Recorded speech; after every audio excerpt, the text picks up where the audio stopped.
ভাঙরের 1000-এর উপরে শুনছি নাকি 1000-এর উপরে যুবক ওয়াকাফের জন্য জেল খেটেছে। জেল খাটলো, এরা তো বীর, এই এদের ঘরে বীর পুরস্কার দিবার জন্য একটা প্রোগ্রাম করতে চাইছে। আপনারা কি রাজি আছে? মসজিদ, মাদ্রাসা, কবরস্থান, ঈদগাহকে বাঁচাবার স্বার্থে কেন্দ্র সরকার ফ্যাসি সরকারের বিরুদ্ধে লড়াই করতে নেমেছিল, কিন্তু আমার রাজ্যের অপদার্থ কেন্দ্রের সরকারের দরদি সরকার তারা প্রশাসন দিয়ে ওই ছেলেগুলোকে নাকি মিথ্যা কেস দিয়ে ভরে দিয়েছে, তারা আজকে নাকি জামিন হয়েছে। তুমি শুনে রাখো, ছেলেদেরকে জেল খাটিয়ে দমানো যায়নি, যাবে না।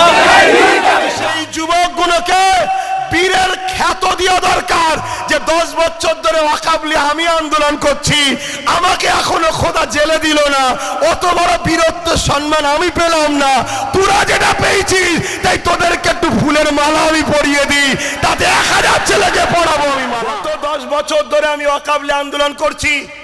তোমাদের এই ভাঙরের ঘটক পুকুরে বাস স্ট্যান্ডে আমি আন্দোলন করেছি, নিশ্চয়ই সাক্ষী আছো।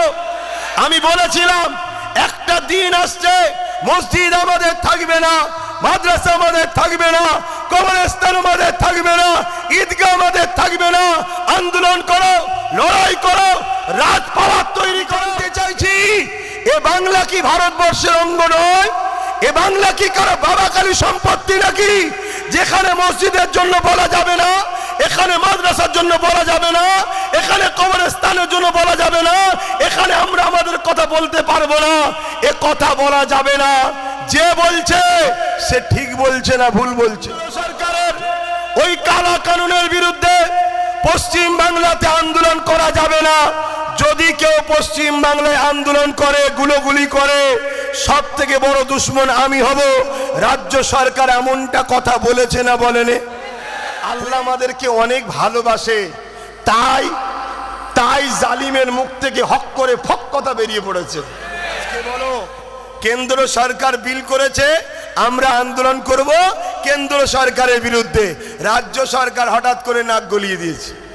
আর নাক তো গলিয়েছে এমন নাক গলিয়েছে নাক কেটেও গেছে। আজকের এই ভাঙরের জমিন থেকে, সুলতান আসগর আলী হুজুরের জমিন থেকে, আমার মুজাদ্দেদ জামানের ভালোবাসার ভাঙর থেকে আমিও বলছি রাজ্য সরকারকে এই কথাটাকে উইড্রো করে ক্ষমা চেয়ে দিন। যদি ক্ষমা না চায়, জীবনের শেষ রক্ত দিয়ে হলো এর বিরুদ্ধেও যেমন লড়াই হবে, কেন্দ্রের বিরুদ্ধেও লড়াই হবে। রাজি আছেন না? না, আপনাদেরকে ভালোবাসি আল্লাহর জন্য। তাই আমার প্রিয় ভাই নওশাদকে এত বড় রিস্কের কাজ রাজনীতিতে নামিয়েছে আপনাদেরকে বাঁচাবার জন্য, শুধুমাত্র আল্লাহর সৃষ্টিকে বাঁচাবো এই উদ্দেশ্যে। আল্লাহর জন্য আমার ভাইকেও নামিয়ে দিয়েছে। যা, তাতে তোর কপালে যেটা আল্লাহ লিখে রেখেছে সেটা হবে। জীবনে কোনোদিন মন খারাপ করবি না, আর পিছন দিকে তাকাবি না। মনে রাখবি, কেউ তোর যদি সাথে না থাকে, একজন তোর সাথে আছে, তিনি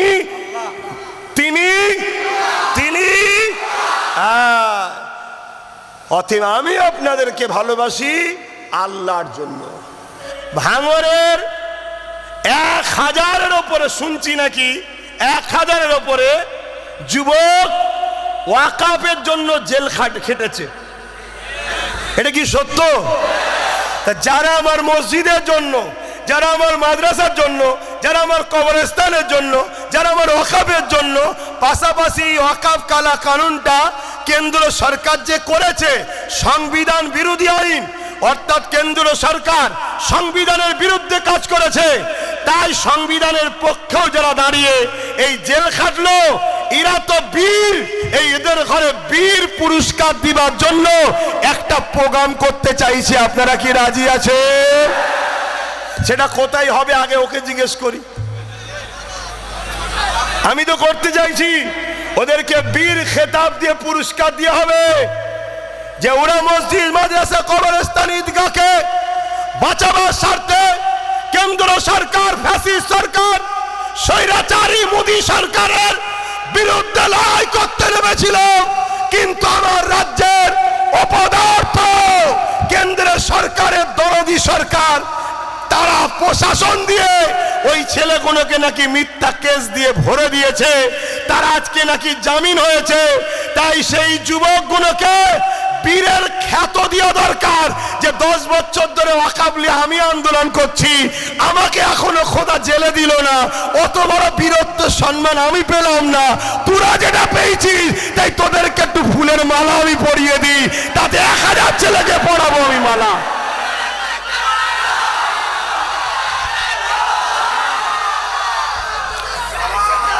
তারা আমার মসজিদের জন্য কথা বলতে যাচ্ছিল, তারা আমার মাদ্রাসার জন্য কথা বলতে যাচ্ছিল, আপনাদেরও কি উচিত নয় তাদেরকে সংবর্ধনা দেওয়া? কি বলছেন, দেওয়া উচিত আছে না? তাই আমি একটুখানি ওর সাথে সময় পাচ্ছি না, তবে করব, খুব শিগগিরই প্রোগ্রামটাই করব। তো সেই জায়গায় আপনারাও বলছেন হোক নাকি, যে আয়, তো সেইখানে আরো আলোচনা ওয়াকাব নিয়ে হবে। তবে আমি এই মজলিস থেকে আপনাদেরকে একটা কথা বলবো, আল্লাহ আমাদেরকে অনেক ভালোবাসে, তাই তাই জালিমের মুখ থেকে হক করে ফক কথা বেরিয়ে পড়েছে। হক কথা ফক করে বেরোয় না, কেন কথা আছে না? আরে আমরা বাপ বেটা বসে আছি, ভাই ভাই বসে আছি, এই কচি তোদের অসুবিধা হচ্ছে? অসুবিধা হচ্ছে? অসুবিধা হয়নি বলছে। সেই জায়গায় হক কথা ফক করে বেরিয়ে পড়েছে। কেন্দ্র সরকার ওয়াকাফ কালা কানুন তৈরি করেছে। গত 10 বছর ধরে আমি ওয়াকাবলি আন্দোলন করছি। তোমাদের এই ভাঙরের ঘটকপুকুরে বাস স্ট্যান্ডে আমি আন্দোলন করেছি, নিশ্চয়ই সাক্ষী আছো। আমি বলেছিলাম একটা দিন আসছে মসজিদ আমাদের থাকবে না, মাদ্রাসা আমাদের থাকবে না, কবরস্থান আমাদের থাকবে না, ঈদগাহ আমাদের থাকবে না। আন্দোলন করো, লড়াই করো, রাজপাট তৈরি করো। এতে অনেক আলেম উলামা, অনেক নামধারী মুসলমান আমার সমালোচনা করেছে না করেনি? আজকে বলো ওয়াকাবের বিরুদ্ধে বিল হয়েছে না হয়নি? মসজিদ মাদ্রাসা ভাঙা হচ্ছে না হয়নি? মসজিদ মাদ্রাসা ধ্বংসের দিকে দিয়ে যাচ্ছে না যায়নি? গত 10 বছর ধরে বলছি, কিন্তু দুঃখের সাথে বলতে হয় আমার কথাকে গুরুত্ব সেদিন দেয়নি। এরপরে এখনো সময় আছে, কেটে গেলেও একটু হলেও কিন্তু জুড়ে আছে। সুপ্রিম কোর্টে কেস চলছে, কিন্তু সুপ্রিম কোর্টে কেস চলছে বলে চুপ থাকলে হবে না। কিছু মুনাফেক বলবে, কিছু গাদ্দার বলবে আরে কেস চলছে এখন চুপ থাকো। আরে বাবরি মসজিদেরও তো কেস চলছিল, চুপ ছিল বলেই তো সংবিধান বিরোধী রায় হয়ে গেল। আজ যদি ওয়াকাবলি আমরা চুপ করে যাই তাহলে দেখবেন চুপি চুপি আইন তৈরি হয়ে যাবে, ওখান থেকেও বলে দেবে লাগু করে দাও। তাই আন্দোলন আল্লাহর ঘরের জন্য, মসজিদ মাদ্রাসা কবরস্থান মুসলমান আমাদের পেহচানের জন্য এই আন্দোলন করা দরকার আছে না নাই? কিন্তু দুঃখের সাথে বলতে হয় আন্দোলনটা হবে কেন্দ্র সরকারের বিরুদ্ধে। আন্দোলনটা হবে, জোরে বলুন, কেন্দ্র সরকার কালা কানুন তৈরি করেছে। কেন্দ্র সরকার মসজিদ মাদ্রাসা কবরস্থানের বিরুদ্ধে আইন করেছে। তাই কেন্দ্র সরকারের বিরুদ্ধে লড়াই হবে। কিন্তু হঠাৎ করে দেখি আমার রাজ্য সরকার দরদ দেখিয়ে নাক গলিয়ে দিয়েছে, যেখানে হবে না, এখানে হবে না। আমি জানতে চাইছি এ বাংলা কি ভারতবর্ষের অঙ্গ নয়? এ বাংলা কি কারো বাবাকালী সম্পত্তি নাকি? যেখানে মসজিদের জন্য বলা যাবে না, এখানে মাদ্রাসার জন্য বলা যাবে না, এখানে কবরস্থানের জন্য বলা যাবে না, এখানে আমরা আমাদের কথা বলতে পারবো না, এ কথা বলা যাবে না। যে বলছে সে ঠিক বলছে না ভুল বলছে? জোরে বলুন। এবারে চলে আসুন, প্রথম ধর্মীয় মাহফিল তো শরিয়াতের একটা মশলা আপনাদের শোনায়, আর এই মশলা আপনারা নোট করছেন সবাই। মুফতি মৌলানা আলেমদের ঘরে দেবেন, কারো যদি দম থাকে ফতোয়াটা কেটে দিতে বলবেন, দালালগুলোকে চিনবো। তাহলে ফতোয়া কি? রসুল বলছে অন্যায় দেখলে হাত দিয়ে রাখো, অন্যায় দেখলে হাত দিয়ে রাখো। যদি হাতে ক্ষমতা না থাকে মুখ দিয়ে রাখো, মুখে যদি ক্ষমতা না থাকে অন্তর থেকে ঘৃণা করে দূরে সরে যাও। কেন্দ্র সরকার সংবিধান বিরোধী ওয়াকাফ কালা কানুন তৈরি করেছে, এটা ন্যায় করেছে না অন্যায় করেছে? তাহলে রাসূলুল্লাহর হাদিস অনুযায়ী এই কালা কানুনের বিরুদ্ধে হাত দিয়ে লড়াই করতে হবে। যদি হাতে ক্ষমতা না থাকে মুখ দিয়ে প্রতিবাদ করতে হবে।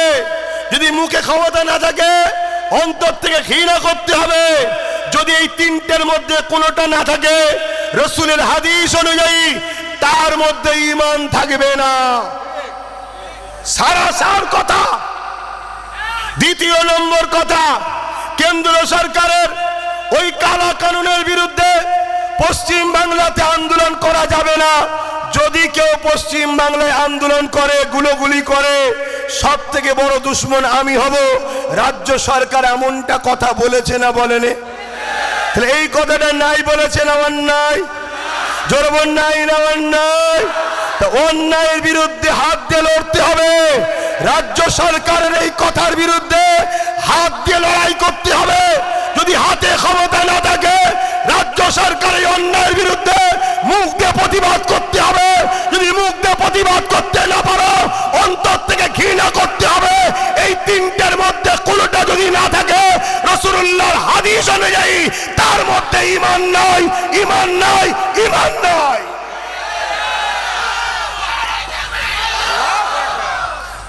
শরীয়তের মশলা বলে গেলাম কেন? ধর্মসভা তো ধর্মের কথাই বলছি, শোনো না।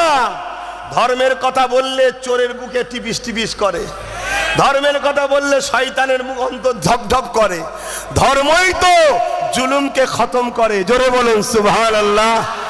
আজকে বলো কেন্দ্র সরকার বিল করেছে, আমরা আন্দোলন করব কেন্দ্র সরকারের বিরুদ্ধে। রাজ্য সরকার হঠাৎ করে নাক গলিয়ে দিয়েছে। আর নাক তো গলিয়েছে গলিয়েছে, এমন নাক গলিয়েছে নাক কেটেও গেছে। নাক কেটে গেছে। এই কথাটাকে মানুষ ভালোভাবে লাইনে লিয়েছে নাকি? ভালোভাবে লাইনে যে আমরা সব করব তোমার জন্য, লড়াই করব তোমার জন্য, ভাইকে খুন করব তোমার জন্য, ঝগড়া করব তোমার জন্য। আর তুমি ক্ষমতায় বসে বলবে যে মসজিদ মাদ্রাসার হয়ে যে কথা বলবে তার সবচেয়ে বড় দুশ্মন আমি হব।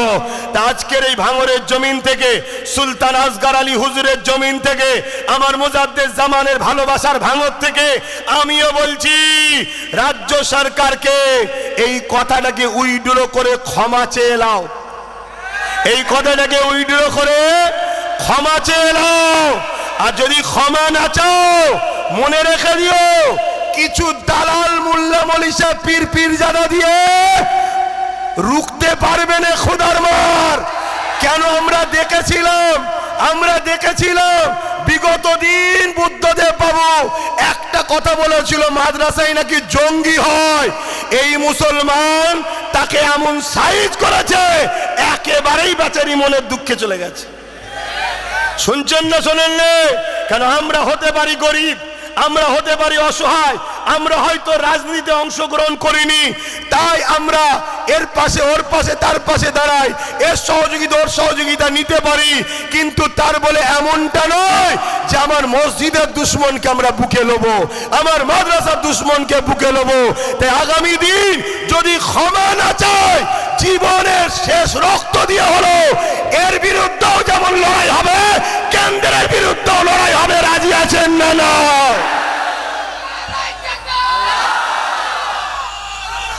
ভাইরা আমার, কেন? এটা আমার মসজিদের সওয়াল, এটা আমার মাদ্রাসার ব্যাপার, এটা আমার কবরস্থানের ব্যাপার, এটা আমার খানকার ব্যাপার, এটা আমার দিনের ব্যাপার। আর মুনাফেক গুলোকে চেনেন, মুনাফেক গুলোকে চেনেন। এই জাতির সব থেকে বড় ক্ষতি করেছে কে জানেন? একদল নামধারী মাথায় টুপিওয়ালা মুনাফেক মুসলমানরা আমাদেরকে ক্ষতি করেছে। দ্বিতীয় নম্বর হলো কারা? একদল নামধারী মুনাফেক মুসলমান রাজনীতির নেতারা আমাদেরকে শেষ করেছে। আজকে এত বড় একটা ঘটনা ঘটছে, কই আমাদের মুনাফেক সেই মুসলমানদের মুখে কথা কই, আমাদের সেই মুসলিম নেতাদের মুখে কথা কই? কই কথা আছে? এই কথা বলুন, কথা আছে?